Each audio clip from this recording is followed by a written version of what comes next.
हम ही सुनेंगे हर मजलूम की आहें, हर समस्याओं पर होगी हमारी निगाहें। निगाहें न्यूज के जनता की आवाज़ कार्यक्रम में आप सभी का स्वागत है। अगर अभी तक आप लोगों ने इस चैनल को सब्सक्राइब नहीं किया है और बेल आइकन को नहीं दबाया है तो ज़रूर दबा लें, ताकि आगे का अपडेट वीडियो आप लोगों तक सबसे पहले पहुंच सके। हम ही सुनेंगे हर मजलूम की आहें, हर समस्याओं पर होगी हमारी निगाहें।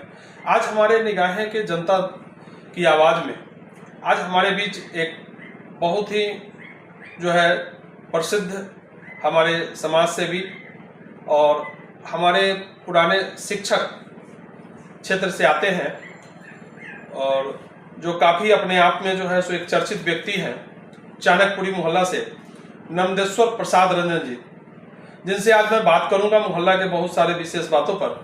तो चलिए हम मिलते हैं और स्वागत करते हैं निगाहें के इस कार्यक्रम में श्री नर्मदेश्वर प्रसाद रंजन जी का। धन्यवाद। निगाहें में आपका स्वागत है। तो आज बहुत खुशी है कि आप इस निगाहें के सो स्टूडियो में बैठे हुए हैं और मैं कुछ बात करना चाहूँगा आपसे इस मोहल्ला के विषय में, क्योंकि आप अब रिटायर्ड भी हो चुके हैं, तो आप समाज सेवी भी हैं, बहुत सारे फंक्शनों में आप भाग लेते रहते हैं। तो सबसे पहले आप अपना एक छोटा सा परिचय देते हुए और इस व्यवस्था के बारे में, यहाँ के मुहिम के बारे में आप बताएं कि कैसे क्या व्यवस्था चल रहा है आजकल, चाणक्यपुरी का क्या स्थिति है।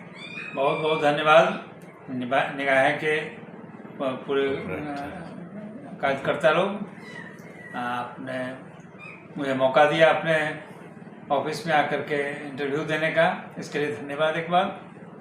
मेरा नाम नर्मदेश्वर प्रसाद सिंह, सेवानिवृत्त शिक्षक, बीवी कॉलेजिएट इंटर स्तरीय विद्यालय मुजफ्फरपुर है। और इसी मेरा पैतृक गांव गंगिया मुजफ्फरपुर है, कटरा थाने में। अभी आपने सवाल किया कि यहाँ की समस्या क्या है। यहाँ सिर्फ समस्या ही समस्या है। चाणक्यपुरी में सबसे बड़ी समस्या वाटर लॉजिंग की है। प्रॉपर नाला है ही नहीं।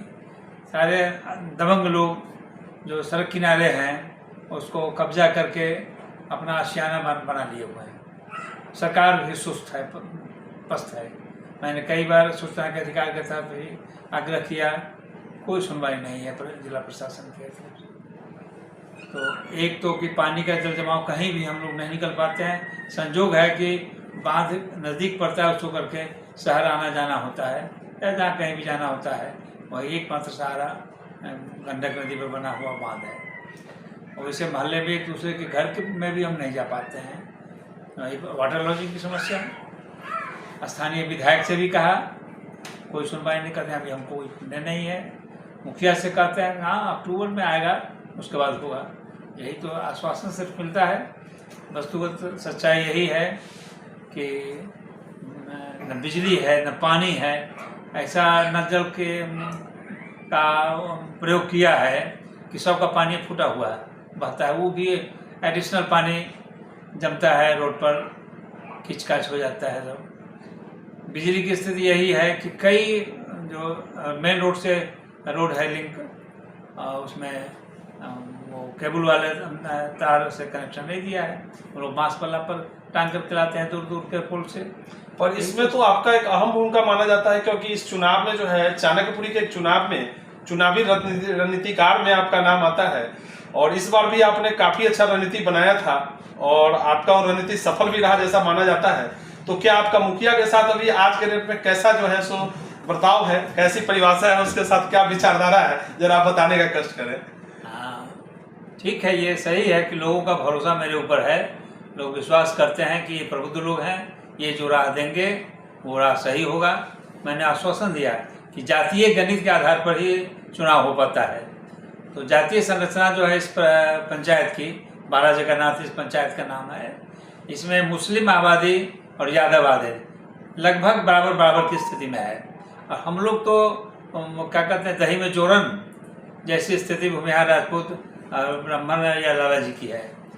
तो हम लोग जिसके तरफ ढुल जाते हैं उसका पल्ला थोड़ा भारी हो जाता है। पर इस बार तो आपने यादव समुदाय को ही जिताने का काम किया है। हाँ बिल्कुल सही। उसकी संख्या अधिक थी। पिछले चुनाव में वो बहुत अच्छा पोजीशन लाया था, मात्र 35 वोट से वो हार गया था। और जो निवर्तमान मुखिया हैं वो इतने दबंग और इतने चौपट लोग थे कि इधर कहीं एक भी काम उसने किया ही नहीं। और वो भी तो आपके शिष्य माने जा रहे थे, बहुत पुराने। शिष्य तो सब है, वो शिष्य है, लेकिन वो हम क्या गुरु रहेंगे, हमारा ही गुरु सब का सब है। अच्छा, ऐसा है क्या? तो चंद्र प्रकाश जी अभी जो निवर्तमान जो मुखिया है अभी वर्तमान में, तो उनसे आपका अभी कैसा क्या है? क्योंकि आपने बड़ी अहम भूमिका निभाई थी उनके जो है सो इलेक्शन के दौरान। बिल्कुल सही, मैं ही प्रस्तावक था, मुझे कहा कि आप प्रस्तावक रहिए। हमने इस बूढ़े आदमी को क्या प्रस्तावक बनाओगे? तो ना सर, आप ही का आशीर्वाद चाहिए। हमें अच्छा, तो हमको कोई हर्जा नहीं है, प्रस्तावक हम हो गए। पर ऐसा भी माना जाता है कि आप तो तुरंत जो है उससे पहले किसी और के समर्थन में खड़े थे। राम यहाँ से एक स्थानीय जो है निर्दलीय खड़ा थे, नरेश पासवान जी, उनके भी आप प्रस्तावक बनने की बात शायद हो रही थी, ऐसा सुनने में आ रहा था। नरेश पासवान विधायक के कैंडिडेट थे। अच्छा, विधानसभा क्षेत्र की बात थी, उसमें संजोग से मुझे कहा गया कि आप तो अध्यक्षता कर दीजिए। मैंने अध्यक्षता कर दिया।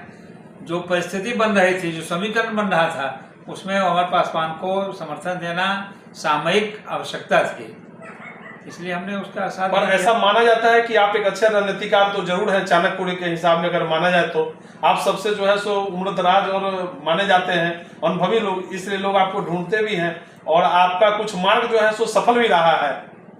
हाँ, लोगों का ये भरोसा है, विश्वास है कि हम जो कहेंगे, आप अपनी बात तो मैं थोपता नहीं हूँ। मैंने बताया कि यहाँ संख्या किसकी अधिक है, कौन काम कर पाएगा, इसमें बहुमत मिल सकेगा आसानी से, उसके तहत हम उधर गए थे। तो पर चाणक्यपुरी में लेकिन मुखिया के चुनाव में भी देखा जाए तो सबसे पहले 2-3 दिन पहले जब चुनाव हुई थी, जब ये इलेक्शन हो रहा था, उससे पहले 15 अगस्त वगैरह के जो है झंडा तोरण में अप्पू सिंह के साथ थे आप, उसके साथ आपका पिक्चर वगैरह देखा गया, आपको बुलाया गया था, आप इन्वाइटेड भी थे शायद, और उसके बाद अचानक आप बदल गए, इसका कारण क्या रहा?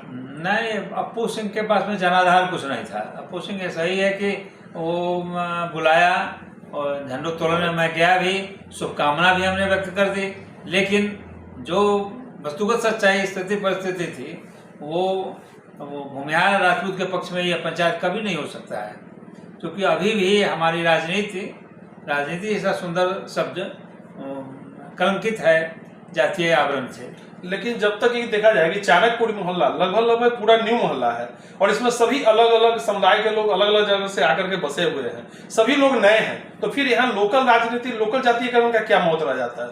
नहीं, लोकल नहीं, ये जो बनावट है इसकी, 11,000 वोटर्स थे, इसमें 3,000 से अधिक मुसलमान, 3,000 से अधिक यादवों की संख्या थी। हम लोग तो सैकड़ा में थे, 700-800 भूमिहार की संख्या, 600 के करीब राजपूतों की संख्या थी। ये हम लोग बहुत करके उसमें 50% ज़्यादा वोट नहीं हो पाता है।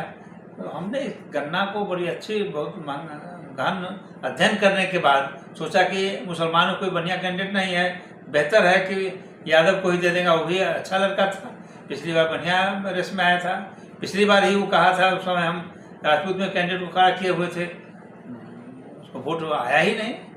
तो आज चंद्र प्रकाश जी का क्या जो है सो आपके साथ रहता है? और प्रकाश चंद्र जी का आज आपके साथ क्या जो है सो स्थिति है, मतलब कैसा वो आपकी बात से सहमत है कि नहीं? मोहल्ला के विकास में क्या उनका योगदान रहता है या नहीं, कैसा योगदान है?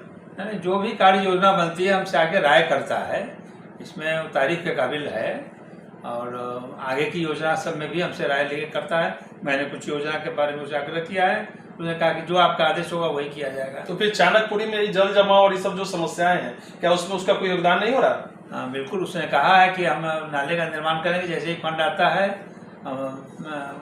उस नाले का निर्माण करा करके आउटलेट से पानी को बाहर निकालने की व्यवस्था मैं करूँगा। ऐसा माना जा रहा है कि मतलब अगर यदि आता है कोई फंडिंग तो चाणक्यपुरी का विकास संभव है उस प्रकाश चंद्र जी के द्वारा? हाँ, बिल्कुल, हम उसे उम्मीद करते हैं कि वो इस काम को करेगा। और बगल के ऐसा है कि इसकी बनावट, इसके ठीक बगल में दूसरा पंचायत है, मैंने उसके मुखिया को ही पकड़ कर लाया, उसे भी कहा, उसने भी आश्वासन दिया है कि हम एक योजना बना करके इसको योजनाबद्ध तरीके से नाला का निर्माण करके और नाजिरपुर नाला से होकर सड़क के उस किनारे नाजिरपुर, इस पर चक मोहब्बत है यानी चाणक्यपुरी, तो वो दोनों तरफ से नाला जाएगा और वो नाला बन जाएगा तो नज़दीक में ही आउटलेट है, पानी की निकासी हो जाएगा। पानी निकासी हो जाएगा तो जल जमाव रहेगा नहीं। सही बात है। इस बार चाणक्यपुरी मोहल्ला ये सुनते हैं कि नगर निगम में भी आने वाला है, तो नगर निगम में अगर आता है तो क्या आप लोग का कैसा रहेगा यहाँ पर जो है सो व्यवस्था, क्या आपका जो है सो जनाधार बनेगा, उसके प्रति क्या विचार होगा, उसके लिए जरा कुछ विचार अगर प्रकट करना हो तो करें। नहीं, इस पर हमने अभी कुछ विचार नहीं किया है। 5 पंचायत इसके अगल बगल में है, शाहबाजपुर पंचायत, भिकनपुर पंचायत और ये शाहबाजपुर शेखपुर पंचायत, बारा जगन्नाथ और माधोपुर, ये 5 पंचायत है। अब इसमें इसका फिर अध्ययन करना पड़ेगा और सब कुछ के बावजूद जो लोकल समस्या है इसी को लेकर के पूर्वबंदी की जाएगी।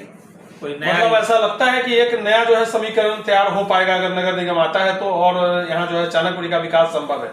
हाँ, कुछ उत्साही युवक आप आए जिससे भरोसा होगा तो उसको लेकर के इसको आंदोलन का रूप दिया जाएगा। बिल्कुल। अभी भी आपने जैसे नामाकरण वगैरह का काम चालू किया है, सुनने में आया चाणक्यपुरी में काफी अच्छा आपने नामाकरण वगैरह कराया, बोर्डिंग वगैरह कराया, तो इसमें काफी अच्छा योगदान रहा आपका। तो ये कैसे आपका जो है सो यहाँ से विचारधारा आया और कहाँ से ऐसे करने का जो है विचार बना, और इसमें कैसे कैसे लोगों का क्या क्या सहयोग मिला? इसमें मुख्य भूमिका नरेश पासवान की है, जो इंदिरा नर्सिंग होम के रूप में उनके संचालक हैं। इनने फंडिंग भी की, इनने विचार भी दिया, हमको विचार अच्छा लगा, मैंने समर्थन किया और हुआ है। मोहल्ले के गलियों का नामकरण हुआ है, गली नंबर हुआ है, एक अच्छी व्यवस्था की शुरुआत हुई है। अभी पूरा नहीं हो पाया है, उम्मीद है अगले कुछ दिनों में बरसात खत्म होने के बाद ये काम भी पूरा हो सकेगा। चलिए, हमारे बीच है, ये थे हमारे साथ जो है सो नंदेश्वर प्रसाद सिंह जी, जो बीबी कॉलेजिएट स्कूल के शिक्षक रह चुके हैं और ये रिटायर कर गए हैं और समाज सेवा में काफ़ी अच्छा हम भूमिका निभाते हैं। हमारे बीच इस मोहल्ला के कुछ और भी लोग हैं, उनसे भी मैं कुछ राय जानना चाहूँगा। हमारे बीच हैं एक और सर हैं, प्राचार्य रविंद्र प्रसाद सिंह जी, मैं उनसे भी विचार करूँगा कि वो भी आए और अपनी जो है सो मैं चाहूंगा कि आप अब चाणक्यपुरी विकास के बारे में, विकास समिति एक बनाया भी है आप लोगों ने, उसके बारे में आप कुछ 2 शब्द कहें। चाणक्यपुरी नया मोहल्ला बसा है, इसमें मुख्य रूप से जल जमाव एवं सड़क की समस्या है। तो अब लोग लगे हुए हैं उसमें कि नाला बने जिससे जल निकासी हो और सड़कों का निर्माण हो। इसमें लोग तत्पर हैं और आगे जनप्रतिनिधियों से लोग संपर्क कर रहे हैं। उम्मीद है कि आने वाले समय में जल जमाव एवं सड़क की व्यवस्था दुरुस्त होगी। चलिए, बहुत बहुत धन्यवाद आप लोगों का निगाहें में। तो ये थे हमारे साथ प्राचार्य रविंद्र प्रसाद सिंह जी, और जैसा कि सर से भी बात हुई, नंदेश्वर प्रसाद सिंह जी से भी।